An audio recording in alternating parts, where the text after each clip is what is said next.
Hello friends, welcome back to my channel Afsana blogs. আশা করি তোমরা সকলে ভালো আছো। আজকে আমি তোমাদের সঙ্গে শেয়ার করছি তালের লুচির রেসিপি। তো চলো দেখে নেওয়া যাক। প্রথমে অল্প পরিমাণে ময়দা নিয়ে তাতে সামান্য পরিমাণে লবণ, একটু অল্প পরিমাণে চিনি আর একটু বেশি পরিমাণে সাদা তেল দিয়ে বেশ ভালো মতো ময়ান দিয়ে নিয়েছি।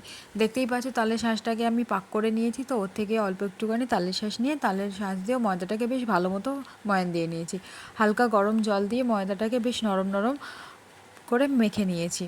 তো আমি রেস্ট করতে রেখে দিয়েছিলাম বেশ কিছুক্ষণ। তারপর লেচিগুলো কেটে কয়েকটা লুচি বেলে নিয়েছি।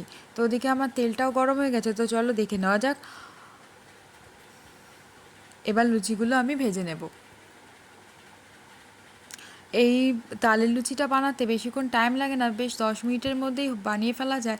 তো তোমরা সকালে টিফিন হিসেবেও খেতে পারো, সন্ধ্যেবেলা চায়ের সঙ্গেও খেতে পারো, এটা বেশ ভালো লাগে। তো এই রেসিপিটা ফলো করে দেখো আর কমেন্টে জানিও কেমন লাগলো। তো দেখো আমার ফুলকো ফুলকো লুচি রেডি হয়ে গেল। রেসিপিটা ভালো লাগলে লাইক অ্যান্ড শেয়ার করো। আমি এই লুচির সঙ্গে সার্ভ করেছিলাম লাড্ডু আর পাঁচফোড়ন আলুর তরকারি।